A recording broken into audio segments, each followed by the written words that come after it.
I think it's time to get started.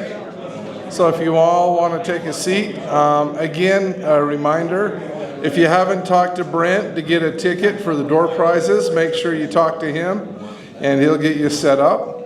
And so, yeah, let's go ahead and get started. Again, my name is Chad, WE7CB, for those of you who haven't met me. We're going to turn the time over to Carl right now to talk about the 76ers barbecue and some upcoming activities. 76 barbecue? That's over. A recap. A recap. No, we don't get a recap last month. Oh, it's still in there. Oh, no G.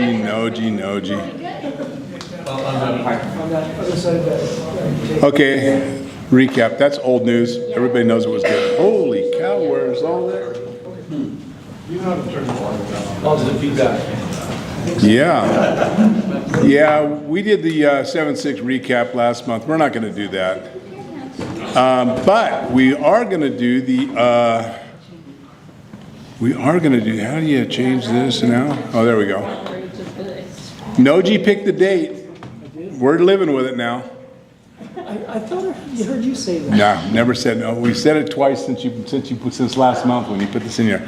But we are going to do the 7-6 ice cream social on September 7th. We haven't had anybody say anything bad about that date. We haven't had anybody say anything about any other date. So can we turn this thing down? I'm trying. Okay.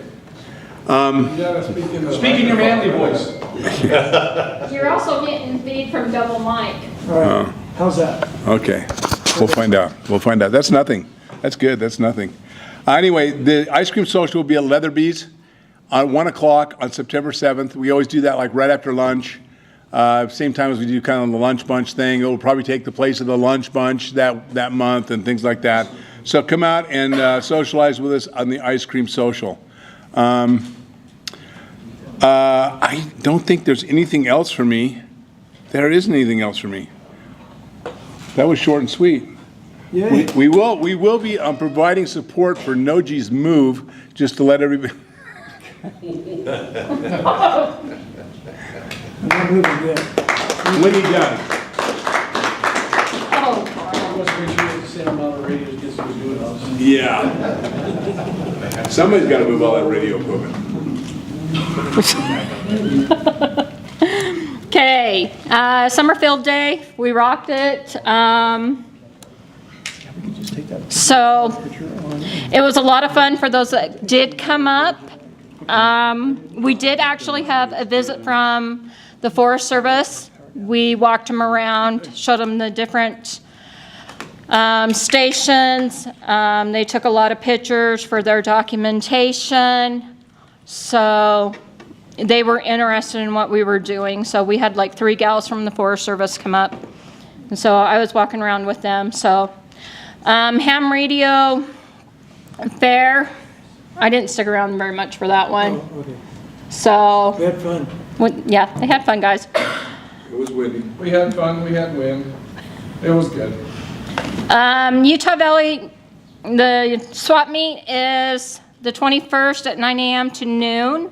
I will be getting a event up on Facebook. It will be at the Spanish Fort Pavilion there by Costco, where we normally have it. And service is Gavin. We are out. So Emma had dental surgery. I'm sorry. So I'm actually going to have Ron come up with me. So I gotta go. I'm trying to be a little bit more like Noji. I came in with sandals today. Man, it feels so good. But you got socks on. But I have socks on, so I'm violating the rules, yes. Can you please excuse me, Michelle, because I got an emergency. Yeah. Michelle is heading out on an emergency. Yes. We are going to excuse you. Neck control. Early out is permitted, yes. All right. Let's do this. We're going to do a couple different things. Anybody here not know what UCARES is? Raise your hand if you don't know, otherwise I'll waste some. A few, that's okay. UCARES is an acronym. It's for the Utah County Amateur Radio Emergency Services. It's sponsored by the Sheriff's Department. They kind of sponsor it. In fact, Ron is actually wearing what I call the SWAT team version of emergency communications. So this ECS team, which is the emergency communications team, is the one that it physically comes and interacts with UCARES and UCARES members. Our goal is to give you the opportunity to enhance your emergency communication skills. So if you're not a member, it's really simple. You can go to ucares.org, sign up, whether you have a lot of time to donate or no time to donate. I recommend signing up and becoming a member just so that you have that connection of countywide emergency communications. And so we have, of course, our nets up here. These things are emailed out. If you are signed up and you're on our email list, you don't have to write this down or take a note, but you can, of course, join in even if you're not a member. That's the one thing that we want to do, is invite you to become a member. The second thing that I've got is this Saturday. This is like the big event that all of the previous events throughout this summer are geared up to. We have what's called the Kachina Mosa, and that is a ultra marathon, 100 kilometers, or 65 miles. And there are some crazy people out there who run that. Am I yelling too much, or? Okay. There are people that actually run that 65 miles. They start at 3 in the morning. They probably roll in at the end about 11 o'clock at night. We have radio operators here who have volunteered for different aid stations. If you are a radio operator that's volunteering on this route, can you raise your hand real fast so people can kind of see? So we got 1, 2, 3, 4, we got 5 of us here. These guys, they get up at 3 in the morning, they do the drop bags. They go out to an aid station where the runners are pushing through. This is really where you can stretch, because you're out in the middle of nowhere. This is out in the boonies. So I'm really excited, and I would love that if you are free on Saturday, listen in. I'll send out some information. You don't usually do it on the UVARC side, but I probably can. Listen in and watch how these radio operators are tracking these runners coming into an aid station, coming out of an aid station. Well after they've ran one marathon, they're on to their next. So with that, the last thing I've got. Are they still looking for volunteers? No, we are full. It is where it was difficult to find volunteers in the past. If you don't get on that sign-up sheet to become a volunteer, it fills up so fast nowadays. So, Anybody want to buy some bear spray? yeah. However, if you are interested, we do have people who may not want to do the main person at one of these stations, but you can come as a shadow and be with somebody who's experienced and watch the process. It's a lot of fun. So I'll shoot out an email with Noji's permission. I'll send it out to the UVARC crowd, the Google group, and you guys can listen in. Net control starts at 3 in the morning and probably won't close till close to midnight on Saturday. Then we have 3 different net controls. So with that, part of UCARES, we have the ability to help you with your emergency communication skills. So I'm going to turn it over to Ron. He'll kind of explain that, and then a few little other things. I'm just going to let you do the whole thing. Thank you. My name's Ron Edwards, K7RCZ. I've been involved with the UCARES for a number of years and decided to get involved with the Sheriff's Department, more with the ECS team, and that is the Emergency Communications and Support Team, which is sponsored by the Sheriff's Department. And we cover all of Utah County. What we have is a certification program, levels 1 through 4 and some other levels as well, that allow you to develop your skills and be more prepared for emergencies that may come up in the county where the sheriffs can utilize you, and you can help out with that. As you passed off certain levels of certification, you get more and more responsibility. And I have a few certificates here that we'd like to pass out to those UVARC members that are also UCARES members. And so Jason Nielsen, would you come up and pick up your certificate. He has passed his level 2 certification, and congratulations. Did I spell your name right? You did this time. Okay, all right. All right, at each of our interface meetings, we pass out these certificates, but I thought it'd be nice for you to see the awards that we give out for those that have passed their levels of certifications. Are there any other UCARES members that might be here that have just recently passed off? Okay. Tell me your name real quick. Nathan. Nathan, yes. Nathan Stewart. Come on up and pick up your certificate.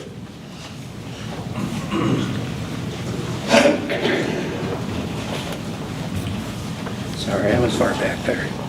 I didn't see you back there. Glad you're here. Let me find it here.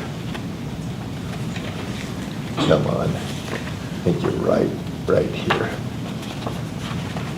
Well, let me find this for you. Sure. We have a number that have passed certifications. Yeah. See if we can find it real quick. Maybe. There it is. All right. Nathan, congratulations. He has passed his level 2 certification. Congratulations. Thank you very much. Way to go. Yeah. So we love to have them advance in their levels of certification, and it's really, that means they have certain radio equipment, that means they've had certain experiences, and they have done certain things in order to be more involved in the emergency communication side of UCARES. And so congratulations to those, and thank you, Gavin, for allowing me to do a little bit of that. Great. And with that, turn it over to Sean.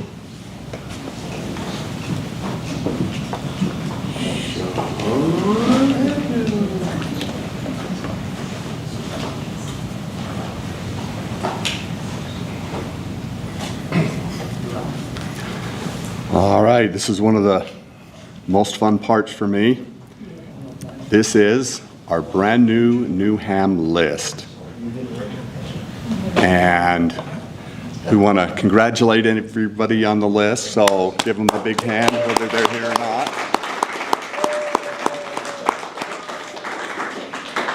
Okay, and I think we have a page 2 on that. We do. So we have a lot. We have to stand up. Yes. Okay, everybody that is brand new, this is your stand up so we can see who you are. Yay. Okay. And I hate to put you on the spot a little bit, but this will kind of introduce you to everybody. And your call sign is? KK7 UEV. Cool. KK7 UPU. Okay, and I can switch screens if you need it. There was somebody over here, yes. KK7 TOZ. Okay. KK7 UCF. Again, congratulations.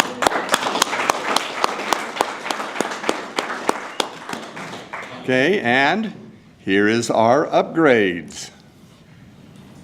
So everybody can look at that real quick. Jackson. Yes, Jackson's officially shown. Jackson. Yay. All right, let's give everybody a hand. All of our upgrades, stand up so we see who you are. Okay, and you are?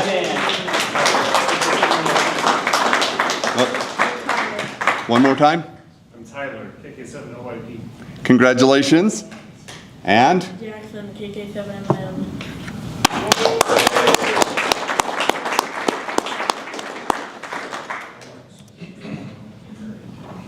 All right.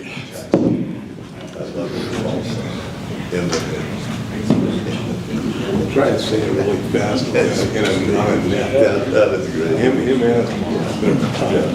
All right, thanks to everybody who came up and did announcements and everything for us. We are more than happy to have Clint here with us tonight. and he's going to talk about something I have no idea about, so I'm glad you're here. But we'll turn the time over to Clint. Vamp for a couple of seconds while Clint steps in.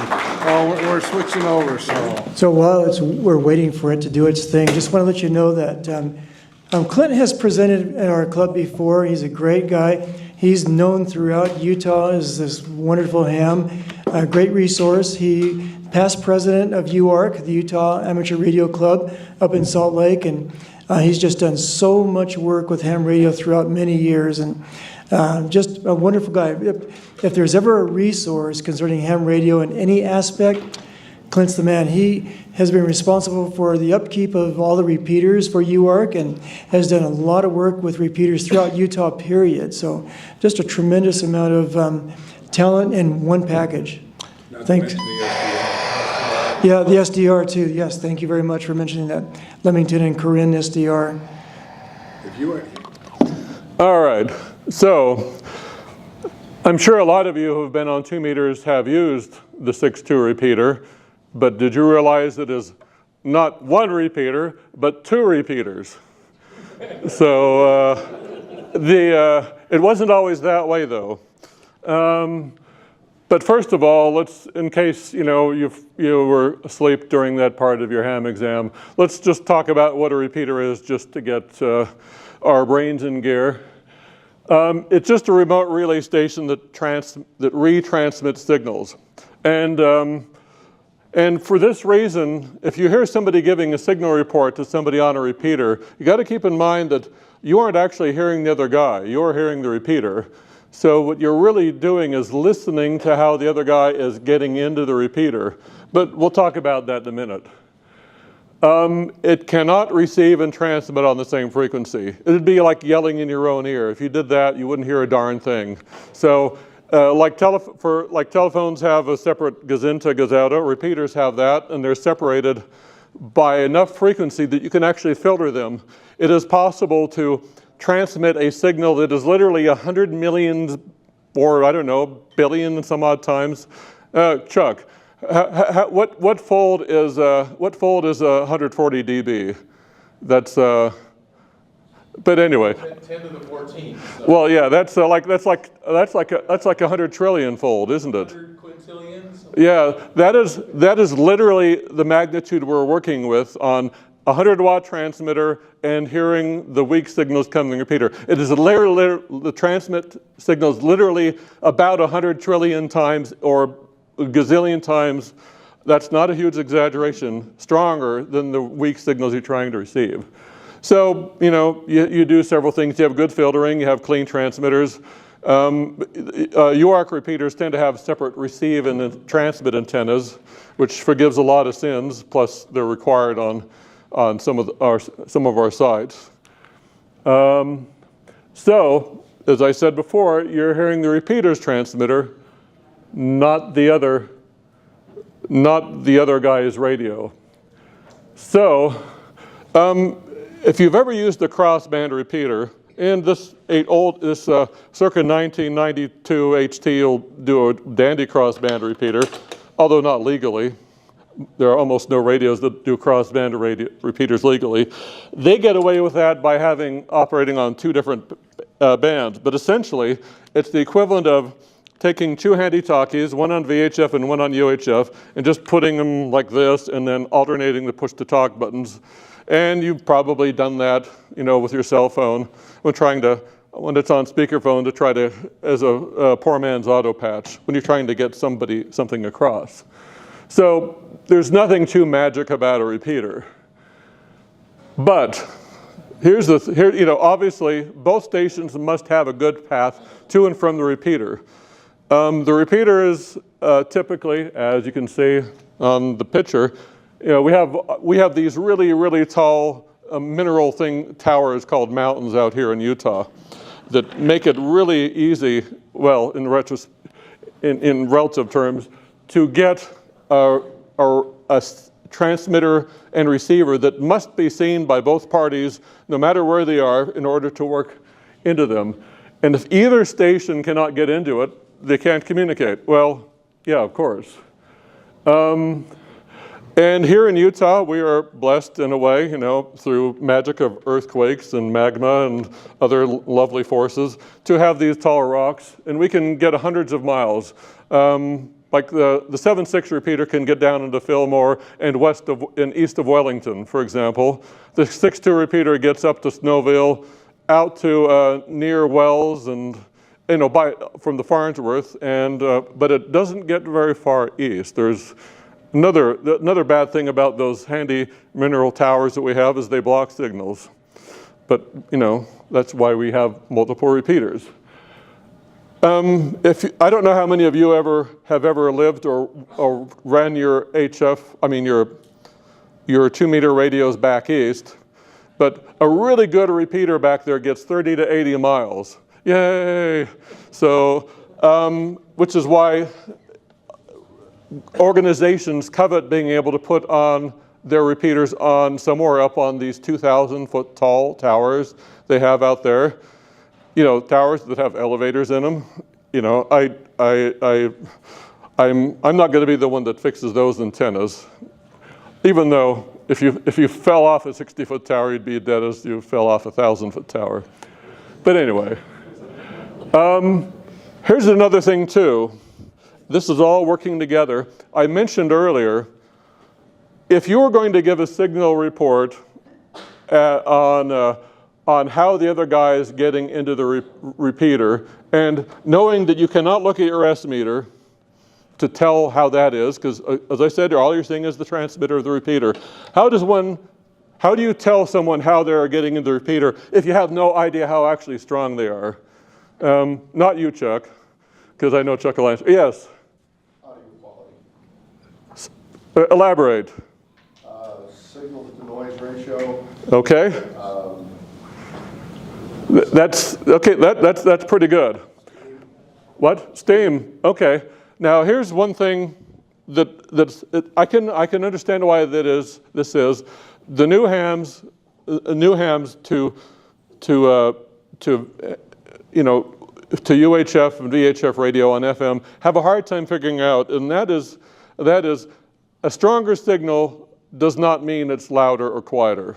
So I have this handy-talkie here, my good old, nearly 40-year-old handy-talkie. And I have a signal generator here, a service monitor. Everybody has one of these, and I can vary the signal from literally 50.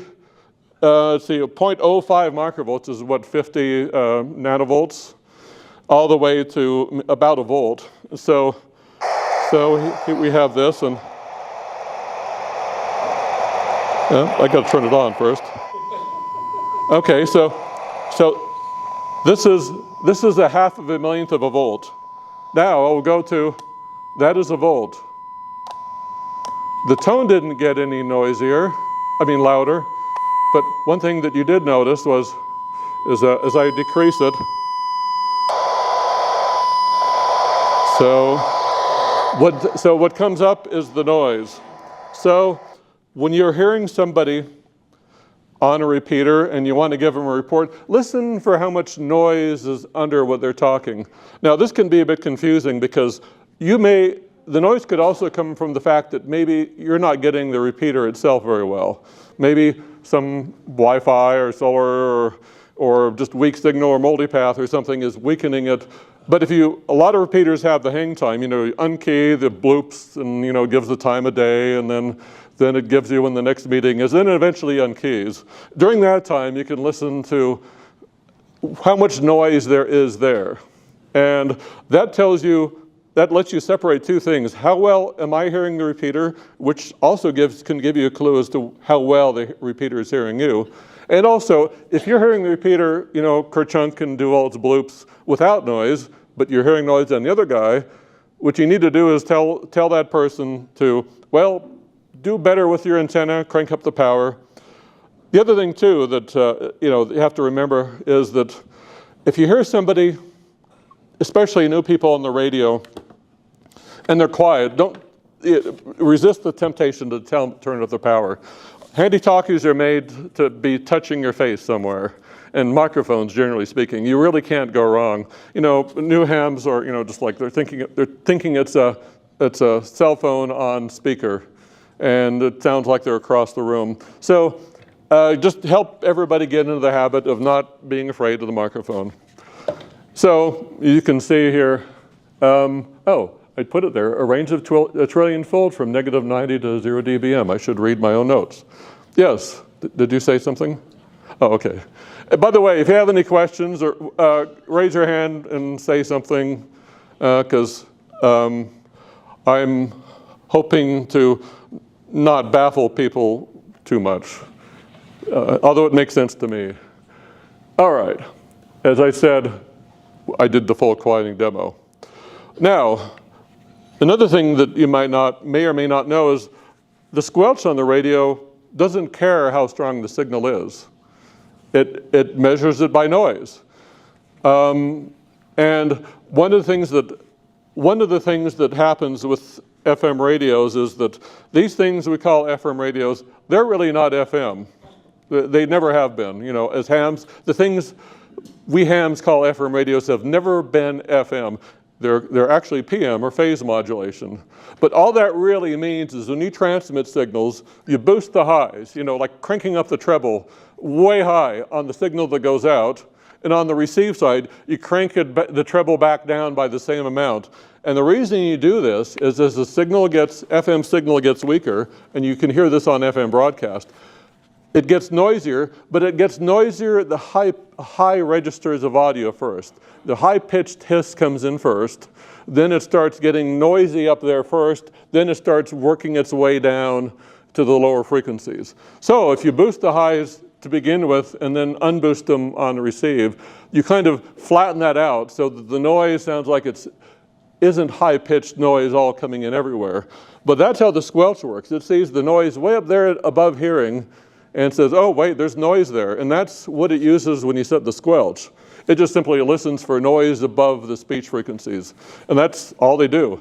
There are no modern FM radios that use signal strength for squelch, which is, and if you think about that, if you're familiar with the multipath, and that is where the signal will bounce its way to you from several locations, like 7-8 coming off Lake Mountain. If you're some parts down by Edgemont or somewhere down that gully, you're not seeing it direct, but sometimes it fades out while you're driving around. You hear a picket fencing. That's because the signals interfere with each other. Sometimes the bounces add together, and sometimes they cancel out. But sometimes, like if you're stopped in a car, you'll notice, and it always seems to happen this way. You're in a sort of a bad spot. You stop at the light, and you stop at that one location where you suddenly can't hear anything, or it becomes really distorted. That also causes that ultrasonic noise and makes your squelch pop open and closed. It's called squelch clamping, and that can happen from both you receiving the repeater or the person in a bad spot getting in the radio. Like when they talk, and every time they talk loud, it drops out. Typically, you can fix that by just having somebody move just a few inches. That's all it takes, But anyway, just one of those little things about FM. All right, now we get to the subject at hand. So the 6.2 repeater was definitely not the earliest FM repeater around Utah. I think one of the first repeaters was the 9.4 repeater on Ensign Peak. I think it went on the air in the mid-60s. Plus there's one on Lake Mountain in the mid-60s too, in the same building where the current 7.6 is. So it's a relative latecomer, and it was on 6.1. Now, back in those days, prior to about 1983 or 1984, Utah was on the 30 kilohertz plan, 6.1, 6.4, every 0.03 megahertz, there is a repeater. But so the question came when we wanted to economize the frequency plan, would Utah be better off having repeaters every 20 kilohertz or 15 kilohertz like they do in California? So they did all this on paper, and they realized that, well, wait a minute, in Utah, pretty much all the repeaters are in are in populated areas. There are hardly any out in the boonies. Whereas California, they're scattered all over the place. And if you're going to do the narrower packing together, you actually need to have the two adjacent repeaters like 50, 60 miles apart. And if you did that in Utah, fewer repeaters, even though you're trying to pack them closer together. That's why here in Utah, we have our funny 20 kilohertz spacing. So in '94, they decided to move them apart. Just, so it just shows you can't cram too many channels together. With the FM we use, the non-digital stuff, you really can't get any closer than 20 kilohertz apart without getting each other's hair.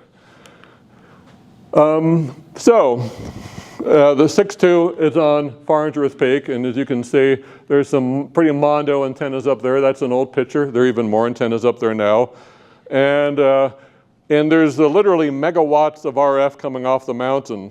Now, if you want to receive a signal that is literally, trillionths of a watt, and you have a megawatt of other stuff, that does not bode well. So, the receive side for a 6.2 is really down the mountain a few hundred feet. Anyway. And and essentially they just walked down with a receiver until they could hear stuff and said, this is the place.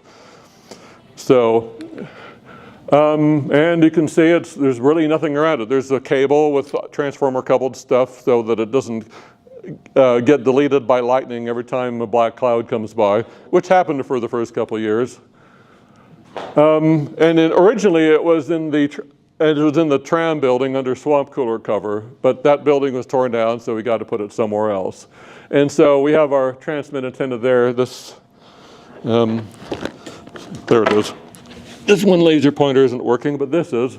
This is the, I can get this thing to go green. This is the 6.2's 2-meter transmit antenna right there. It's just a pair of folded dipoles. Since on that mountain the winds can get north of 130 miles an hour, it's best not to have too fragile antennas, and these seem to have survived for a while. That TV antenna is missing most of its elements these days, if it's still even there. Okay. Now I mentioned it's the geography we end up with that limits us. Mountains can give us good heights, but they can also block everything. So while we can get out way into the West Desert, we can't go east very far. So this is what it looks like, the coverage of 6.2 looks like from Salt Lake. And anything that is green, yellow, or red, or even that brown color, it's fine on the mobile, but you can see right about here, if you can see my annoying wimpy green. The TV polar edge blocking your green reflection. Oh, yeah, probably.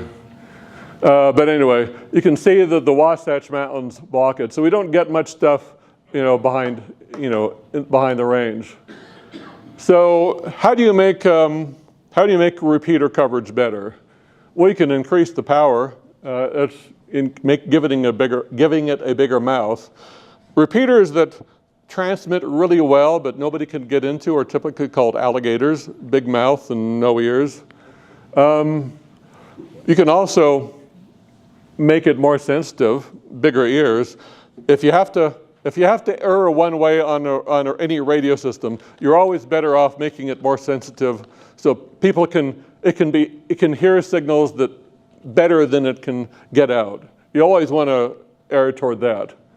You can go to a higher location, or you can link more repeaters together. Now, all of you will be familiar with the intermountain intertie. It's a ton of repeaters, up through, into Montana when they feel like it, all the way down into Arizona. And they're typically on different frequencies, and if you're driving around, you kind of have to have a scorecard of what frequency works best in your area. A bunch of memories. I recently went down to Zion HamCon, and I knew that if Monroe Peak had been up, I'd be switching between Monroe Peak and Blowhard, and not Blowhard, and Frisco, and back and forth several times as I drove on I-80 down there. So you kind of have to know what the coverage is, and maybe if you scan or something, and you have to do a lot of chunking just to see, can I hit 9.4 Blowhard? Cedar City, right here? Don't know. Obviously, these are done at good sites. And unless they are geographically separated, they must all use their own frequency. Now, you might be aware that the intertie has 3 repeaters on 145.27. The one at Scotts, the one on Levan Peak, and the one up on Mount Harrison.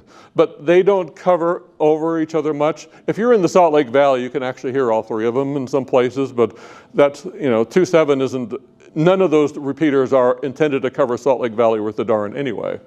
So, anyway, but if you're using more frequencies, we're already, if you want to put up a 2-meter or a UHF repeater, you're actually going to have to scratch your head and stand on 1 foot and, figure something out. Where do you put another repeater? So, what you can do is you can have multiple sites on the same frequency.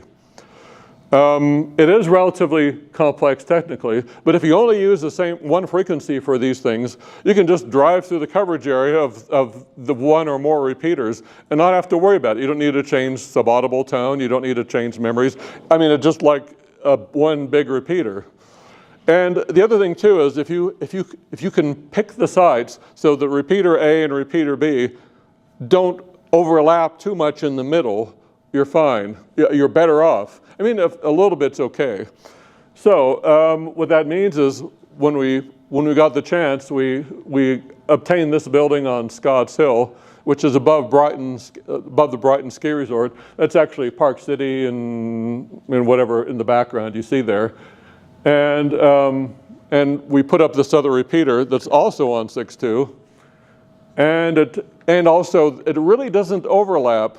It's tucked back far in the mountains enough that it doesn't see much of the valley. In fact, you really can't tell that it's there in most of the Salt Lake Valley. But then once you go up Parley's or in Heber or even anywhere into southwest Wyoming or even in the Uintas, what you're probably hearing is this one. Rather than Farnsworth, but you may be hearing both. You may be getting into both or either. It really doesn't matter. It's on the same frequency. So, and so it improved coverage into the canyons and Wyoming and Utah border and all that. It also improves coverage to the West Desert because it stays out there okay, but Farnsworth already did that pretty well. And since, let's see, and you can see, there we go. The combined coverage, this map doesn't quite give it justice, but you can see the corner of Wyoming there, and it drops dead around maybe just short of Rock Springs, I think. You can kind of hear it out to there. But it also makes it, I can actually hear Scotts Peak down in some places down by Price, I've noticed, although I've never tried getting into it. So, let's see. So, and this is a better view of the blue coverage you could get if you had a beam, and you can see it goes almost to Colorado in some places and well into Wyoming and way into southern Utah, the combining of the two. So the sum is greater than its parts. Did I say that right? I think so. So how do we do that? So I demonstrated here that if a signal gets weak, it gets noisy. So it turns out that if you're being received by Scotts, your audio gets sent to Farnsworth, and since there's also a receiver at Farnsworth, it compares the two. Says which one of these is noisier, and figures out which one is noisier, and doesn't use that one. And then it sends that audio that it picks to both of them. So if you're getting into Scotts and receiving on Scotts, you have to go through Farnsworth first. We can actually make them operate separately if we needed to, like if Farnsworth went down, we could do that. But we only did that during testing. And so that is how you can do this. So, but that also brings up an interesting thing too, is you don't need any super special magic to make any repeater have multiple receivers. Into the early 90s, there was a repeater in the Indianapolis area that ran like 1,000 watts on top of a skyscraper, and it had separate receiver just scattered all over the area. People in Chicago could work this repeater if they had a good beam. I could hear the repeater where I lived I lived near State College, Pennsylvania. I could hear this repeater on my Almo radio. I could hear the carrier come up.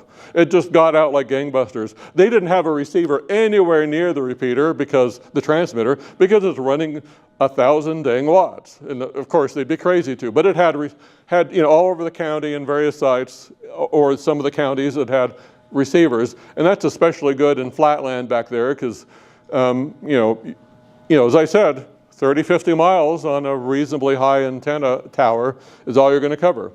So any repeater, if you wanted to, could have multiple receivers attached to it, which not only would improve coverage, but let's say if you had a special need, like you did a lot of public service stuff. Like for an example, if you wanted to use a repeater for, say, a parade or a race or something, if you were to plop a satellite receiver in the general area of that, but everybody could hear the repeater that was on the mountain fine, people wouldn't have to struggle to get into the, when people are doing this, there's something not right. They're trying to figure out what they can get into as far as where they have to be to get into the radio. And of course the downside is you really don't, if you're receiving a repeater, that doesn't necessarily mean you're getting into it because the position to get into it may be 3 or 4 feet over. So anyway. Now, we also have simulcast transmitters. Years before I put this on the air, I built, for a company I worked for, built a GPS locked commercial repeater, and they were all 3 transmitters overlapping, and they were all locked with each other. And I realized that's a bit of overkill. Plus, on Scott's, we had flaky power for a long time, and we didn't, at the time, if you wanted a GPS locked clock, you're talking about 40, 50 watts of power all the time. And we didn't think it was worth the trouble. So we just have really close frequencies. And you might think, so if you have 2 transmitters on the same frequency, isn't that what we call doubling? Well, here's a funny thing about FM. If you have 2 signals that are on the same frequency, carrying the same audio, they don't really do that. They don't really double. I mean, if you get them really close to each other, they don't clobber each other like that. If you look in the old literature, it's sometimes called capture effect. It's more pronounced on FM broadcast. You may have been driving around an area where the station fades out and there's another translator or station on the same frequency. And you're driving along and you suddenly hear, oh, this music and this guy talking and this music and this guy talking. When the signal is a little bit stronger than the other one, it takes over. That's just the way FM works. Armstrong demonstrated it, It's been known since FM was conceived. And it's no different here. But if you have the same audio on the same thing and the frequency is close, well, then it's just no difference. Whether you're hearing transmitter A or transmitter B, it's the same signal. And also if you're in an area where you're starting to drop in and out of a repeater, or you're having trouble hearing a repeater because it's dropping in and out. If you have another transmitter that's roughly the same strength, the probability of you hearing at least one of them is almost doubled, kind of, because it's unlikely they'll fade in and out in the same spot. So you're in an overlap area, the coverage is actually a bit better. So we don't have them on exactly the same frequency. We actually have them, I think, 4 hertz off from each other. And the reason for that is we did some testing with people that lived in overlap, areas that did have some overlap, and we asked them, we changed the settings and said, which one of these is least annoying? And so there was a guy up in Eden who, I think it was Eden, who put his antenna to where they were just exactly the same, and what happened was it sounded like there was a helicopter, it was like fading in, so chop, chop, chop, chop, chop, chop, chop, chop.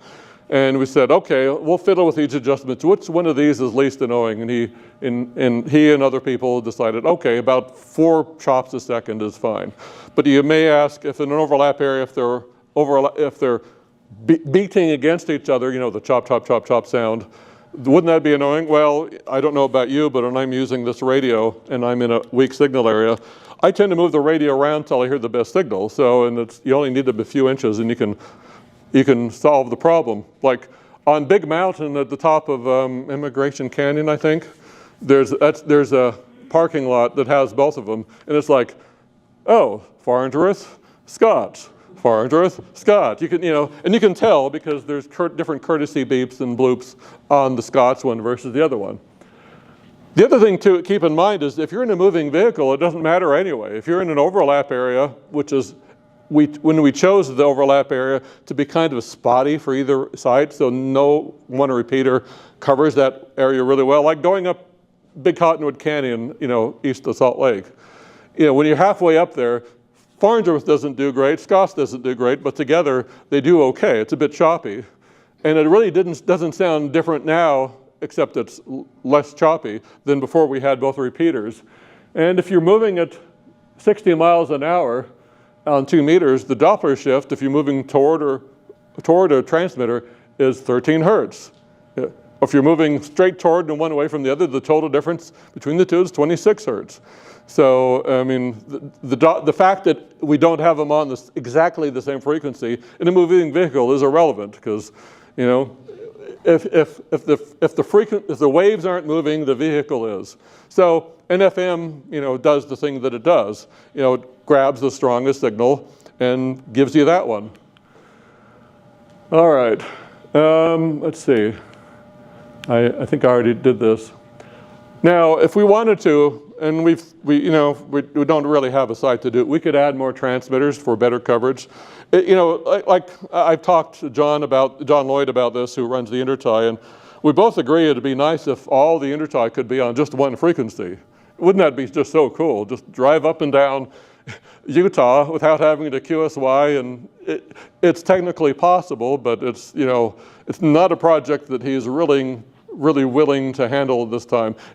These days it's easier than ever though, because the gear that we have up on Scott's and Farnsworth is custom. It uses modified commercial radios.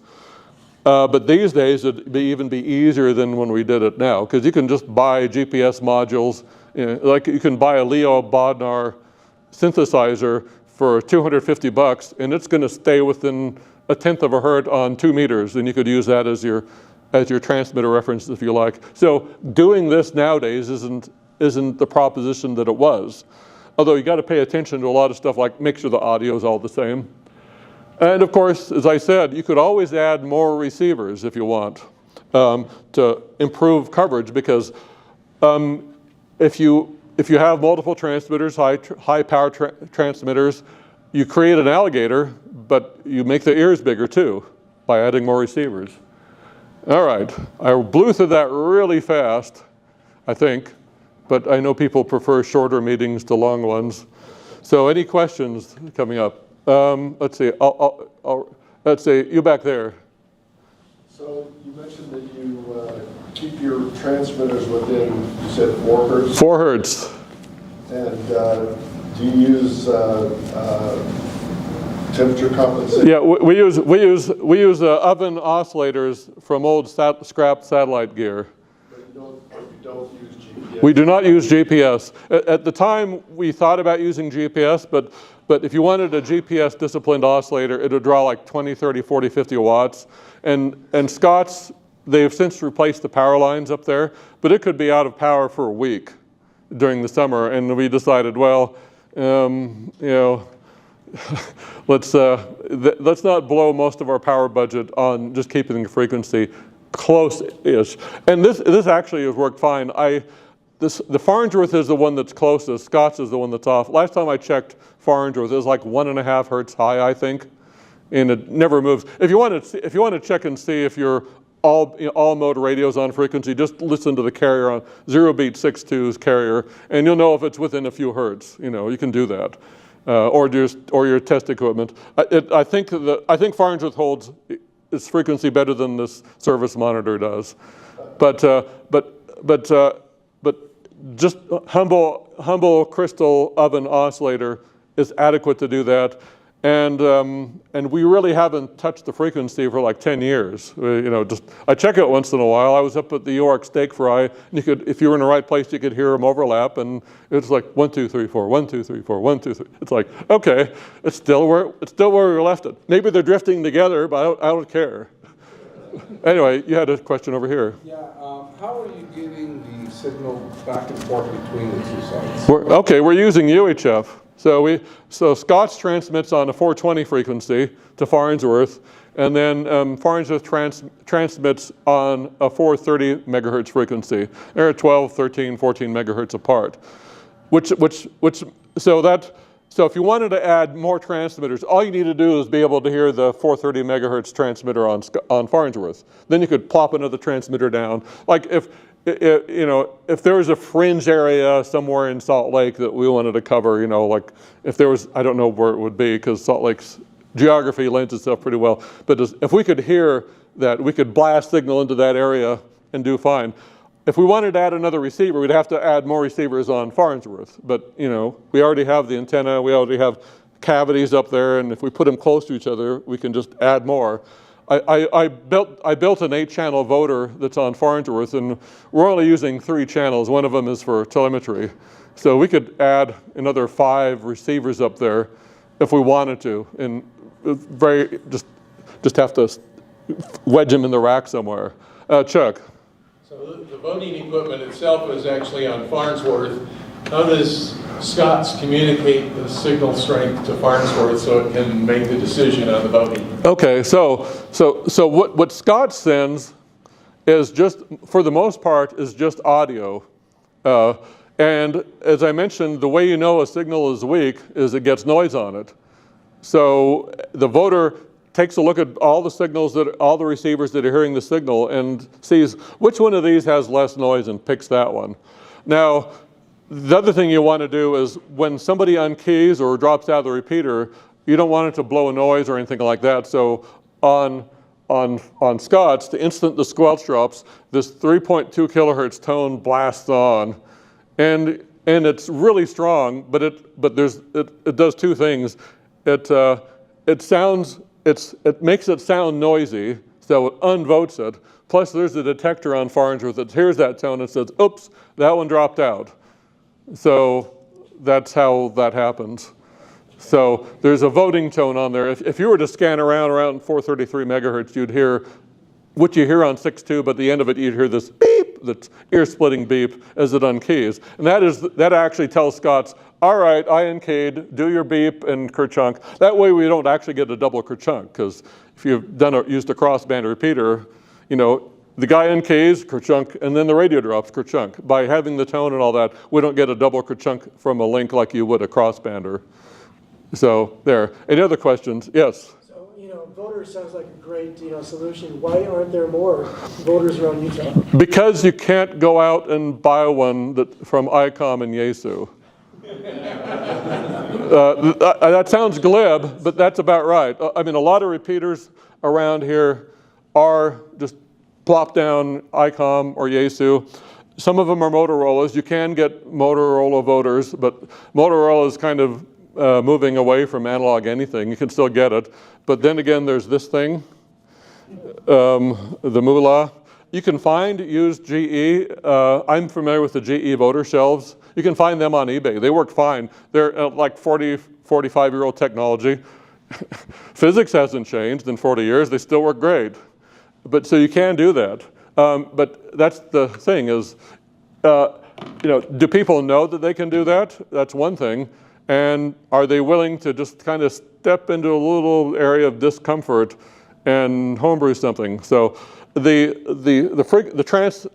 synthesizers and the voters on the system I built in like 2.5 months, and had to come up with all the code for them. And I just left them alone since 2009 mostly. I've hardly had to do anything. So, but there are easier ways to do it nowadays, because we have cool things. Most of the stuff you can buy on Amazon or eBay or AliExpress to do what you need, or just order. One of the things is, like for example, if you wanted to have two transmitters on the quote same frequency, as I mentioned, the Leo Bodnar units, if it'll let you, you could actually go into the radio and instead of the crystal that's in there, program the Bodnar to put its GPS reference signal in there, and those two transmitters will be almost lockstep with each other. There is a slight gotcha though. If you're going to transmit a PL for the tone squelch, you actually have to jump through even more hoops. So it's possible. The commercial system I talked about did that, but you know, you have to jump through more hoops, and you have to bite the bullet and actually build a few simple circuits for that. And if anybody really wants to get into that sort of thing, I can, you know, you can probably figure out where to find me because I still have the notes from that and like that. The first voter system that I know of in Utah was actually one a few years before. On a whim, a friend of mine, he had a repeater on Ensign Peak. I think it's still there. And he had a receiver at his house, and he wanted him voting and I just threw together a little simple voter. And you can, I think there are Arduino projects for voters out there. I think there are. I use PICs myself, so I didn't check. But they're not terribly hard to build. I mean, intuitively, if you can tell how noisy the signal it is, and all you need to do is see which one is the quietest or the loudest. The quietest signal, assuming the audios are the same otherwise, is going to be the better one. And if one thing computers can do is they can listen to audio. Any other questions? Oh, come on, technical nerdy question. So is it used like a comparator type of circuit? Yeah, actually it could be. Just not to nerd out too much, the one that's on Farnsworth takes the audio above 2 kilohertz and compares it, because that's the part that's noisiest and it has the least amount of audio in it. So it just looks up above 2 kilohertz and said, all right, which one of these has less grunge at 2 kilohertz? Oh, the lower one, that's the one we want, and that picks it. So when you're up there on the side and somebody's getting into it, like in Parley's Canyon, you can see the LEDs kind of randomly go back and forth. And when you're listening to it, you really can't tell that things are switching. If you remember Venus, KB7FXB, she lived in West Jordan. For some reason, she was in a perfect place for Scots, and she was always, I could tell a very slight difference in the audio between the two, because I am OCD about these things. But she's about the only one that I know in the valley who would routinely switch between the two randomly while she was in the middle of a QSO. And, but anyway. Any other questions? Yes? Are there any opportunities for a field trip to the top of Farnsworth? That's a tough one. The only time I really go to Farnsworth Peak is when something's broken. And it's usually like 2 years ago was the last time I was up there, I think. It's like kaboom, lightning struck the site and blew up a bunch of transmitters and our 6.2 went down. And the next day it's like, I'm talking to another ham, it's like, what are you doing tomorrow? I was going to work. Well, can you get out of it? And we went up there and we had to replace one chip, in the repeater controller. That is how most of them go. We have to tread carefully on Farnsworth because 1 or 2 people coming along is fine, but a whole group we'd want to arrange a proper field trip, and all that. And practically speaking, if we brought the people on arranged it, then brought them lunch and a pie and all that, they'd probably be fine, but we'd have to do that. That's not impossible, but it takes a bit of doing. And also, nobody touches anything, needless to say, nobody touches anything. So I know what you mean. And also, I don't know if you've been, how many mountaintop sites you've been to, but they're usually kind of dusty and desolate, and you don't want to be there very often. Let's see, there's a fan over here that keeps making noises. I'd be willing to contribute to the cost of the lunch and the pie. Yeah. I may not be able to front the entire. Yeah, I know what you mean. Yeah. I get asked that frequently, but we do have to be really careful because we're there at their pleasure, at their Majesty's pleasure. And just the drive is a 2-hour round trip. That's true. Yeah, it doesn't take a 4-wheel drive, but it's helpful. So I wouldn't say no, but it's, yes. Just to add on that, as someone who maintains a fleet of repeaters on mountaintops, most often our repeaters as hams are hosted by some other organization or entity. Right. And quite often, you have to, even if something goes down, you have to say, oh, you have to contact them and say, I'm going up to fix something. Yes. Because they don't, if you just go up and, even if you have keys to the site, yes, you open the door and all of a sudden alarms go off in their installation and they go, who's opening my door? yeah. So we have to warn them that we're going out. We have to coordinate it. Yeah, we do that. The only place we don't have to do that is Scott's. But even so, Gallivan family controls the gate that gives us access, and we have to, make sure that we don't have to call them. We just have to, they know me. Last time I was up there, I talked to the Gallivan for a while, and it's like, oh, you're one of the ham guys. All right, cool. Yeah, that was it. They just had to know we were one of the ham guys. Right, but they still want to know. Yes, yeah. I mean, it's a courtesy. We're their guest. We have to think of it that way. So we want to be as nice as possible. Of all the repeaters everywhere in the state, Scott's may be the only one that's actually owned by a club. That's true. We own the building outright. Not the land, but we own the building outright. Yeah, through an act of Congress nearly. It was Orrin Hatch, I think, made it happen. But anyway, go figure. Any other questions? Yes. Unrelated, so you can tell me to go away if you want, but a lot of us here use 76 and the IRLP. Correct. Could you just give us a high-level overview of how you guys have that configured and how it works? Okay. Most of the time it works great. Is that what you wanted? Okay. Okay, so in actual fact, the IRLP node is hosted at my house at the present time. It used to be where I worked, then that closed down, and it was in a high-rise in downtown Salt Lake because it was convenient to do so. But then a friend of mine who hosted it, he changed jobs, so he's no longer there, so it's at my house. But essentially, there are two links involved. So people say, well, 7.6 doesn't run a PL tone on the transmit. Oh, actually it does. When the repeater's not repeating something, there is a PL tone there. It's about 103 hertz, I think. But so and you hear that when somebody unkeys before, when an unkeys during an ID and nobody's keyed up, you'll hear the tone in there if you're listening carefully. So the way that works, it's a reverse PL. When somebody's talking through the repeater, in on 2 meters, out on 2 meters, there's no tone. As soon as they unkey, there's a tone. Also, if somebody's coming in through the UHF link from my house on IRP, there is a tone. So that's how the node at my house knows whether it's hearing somebody through the repeater or hearing the node itself.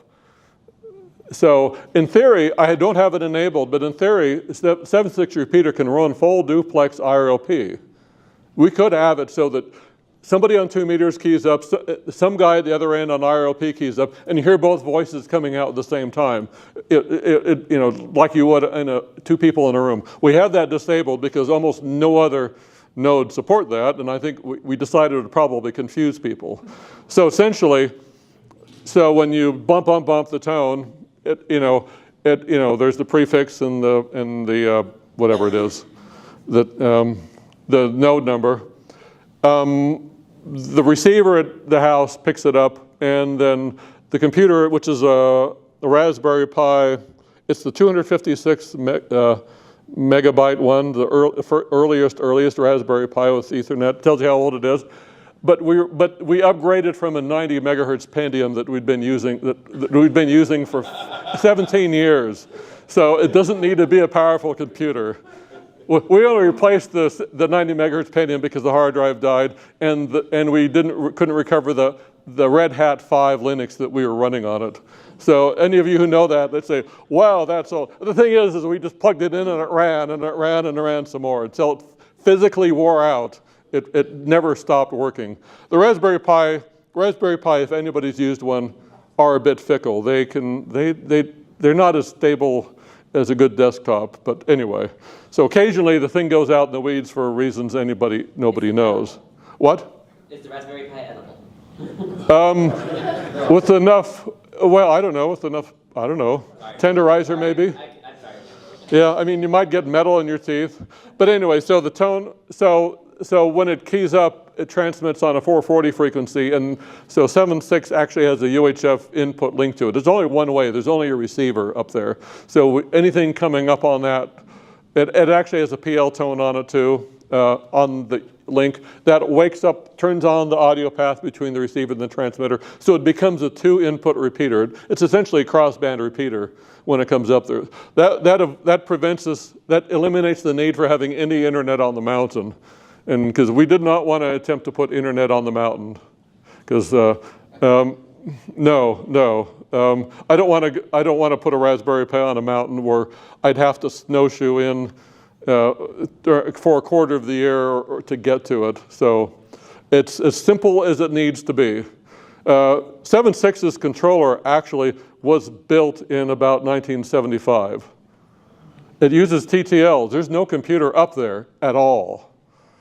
But, it's like, it does what it needs to do. Why go through the last time it did anything bad was in the mid-90s. That's the last time we had any failure of any kind on it, other than maybe a filter capacitor. So, I mean, it's like, just leave it alone. There's box of spare parts. You can still get TTL parts these days easily. So, why? It doesn't need to do more than it does that I know of. So, and, in 20 years, you try to get parts for the Kenwood repeater or the ICOM repeater. You just try. Yes. Clint, having to do with 7.6, since you brought it up, there's 2 repeaters on 146.7.6. One of them is, I think, in Cedar City or somewhere. Right. And occasionally, we hear them up here. Right. On our repeater. And when we say, hey, can you do something about that or whatever down there, turn your power down, whatever, they tell us, tell your repeater guys to put a PL tone on it. Okay. And then you won't have that problem. So, I mean, that's what we get from them all the time. Right. Anything we can do on that? Well, okay, so let me tell you a bit of a story. So last year, I don't know if you've been listening to 6.2, I heard it this spring, but for like a while you hear this, on 6.2, and occasionally heard it on 7.6. Well, we haven't found it yet, but there's something in the Salt Lake Valley, north of maybe about 33rd south. That's all the farther but it was drifting through, clobbering all the repeaters. And when it drifted through a repeater, that repeater would go deaf.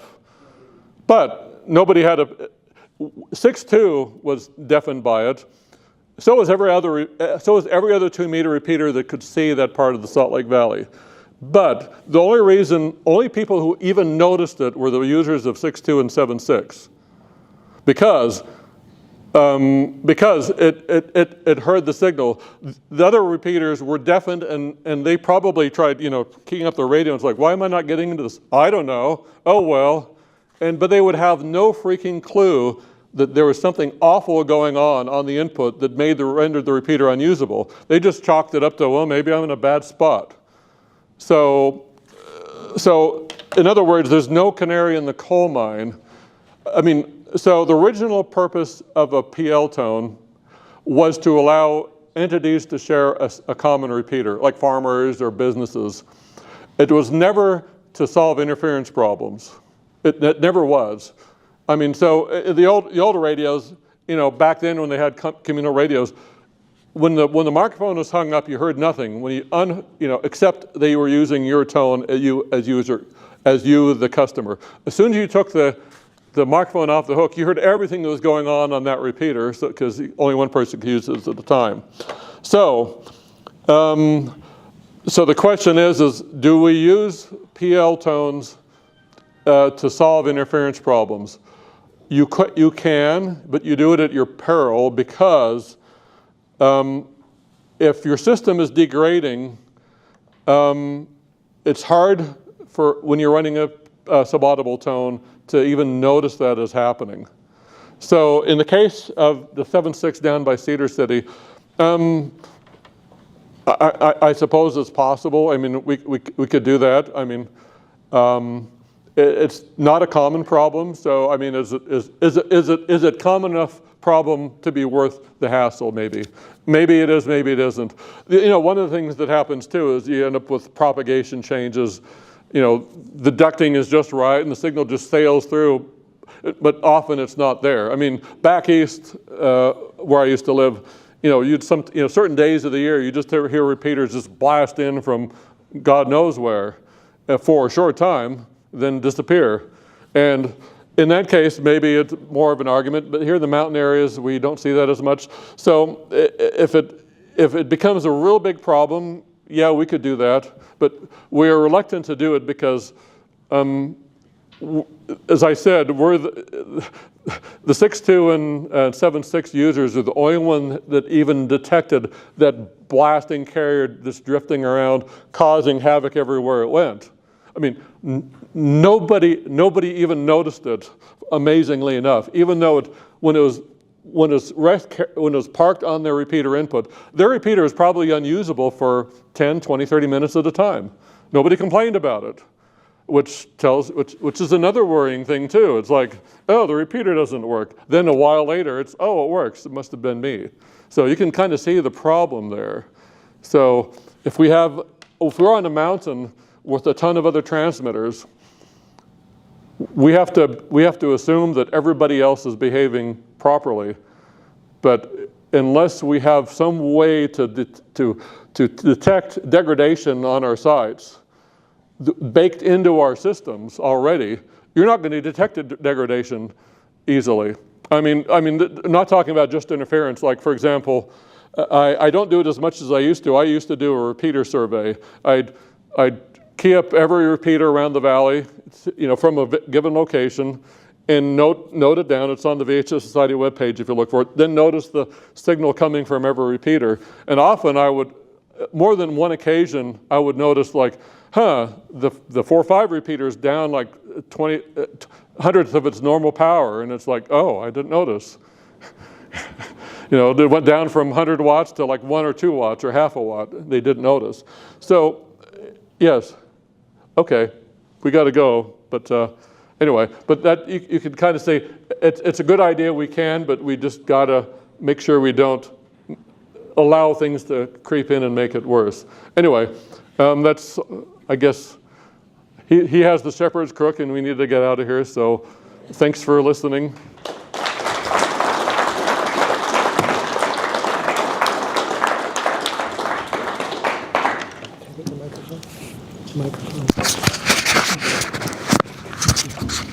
Thanks, Clint. It's always fascinating to have you stop by here, and you probably want this too. There you go. Yes. Again, let's give Clint another round of applause. I'm sure we could keep him here for another hour if we had the time. It's always great to have you here. Such a wealth of information. But we are about out of time, so I'm going to ask Brent to come up and do the door prizes. Let's do it as quick as possible because we are up against time here. So we'll do that real quick. Okay, I promise. And after that, we're going to QSY over to Fat Daddy Pizza. So if you're looking for a really good, fun place to eat, that's a good place to do it. So meet us over there. And as always, I think we'll just leave the chairs in place. So just clean up around and make sure everything looks good. And let's move out so that the guys can get the Thanks. Over to Brett. Okay, everyone, say it with me. This is KE7SA. Oh, come on, we can do better than that. This is KE7SA. Oh, come on. Nope, one more time. This is KE7SA. Oh, okay, that works. All right. Yes. Does everybody have a ticket? Yeah, everyone should have a ticket, correct? Yeah. Wait, how many? Chad, do you want to help me pass this out? So 1, 2, 3. Is that it? 3?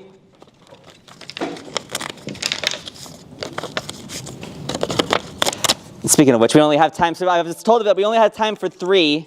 Hands up. So we've got here, we've got a Baofeng. We've got some E to Z fuse tape, McDonald's gift card. We have a male and female child correctional devices. Yep. Oh, you can only pick one though. And then we also have the Pockers J-pole. And then we also have some holders for your handhelds. Only pick one, right? All right. So we're only going to do 3 tonight. Get this all mixed up really good. One trash dumping tonight. 1, 1, 1. Hey! That's not your number? Oh, I'm sorry. And you're our new hammer tonight, aren't you? Well, congratulations. And I don't even know what to pick. Okay, so do you have a radio? I have a radio. Okay, do you have... That's the extent of my stuff. What? That's the extent of... You don't have any antennas? I do on my radio, yeah. But Just the one that came with it, though? Just the one that came with it? Yeah. Okay, so then you want... What kind of radio do you have? Oh, the J-pole. Yep, take the J-pole. Smart lady. Yep.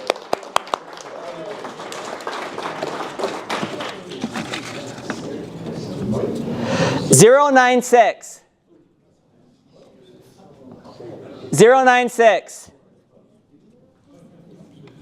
Going once, going twice. All right, sold. 120. 120. Going once, going twice. Sold. 123. 123. Nope. Dang, you guys took off on me here. All right, let's remix these up. 080. Hey! What would you like? I'll take the radio. Okay. All right, so now we have one more left.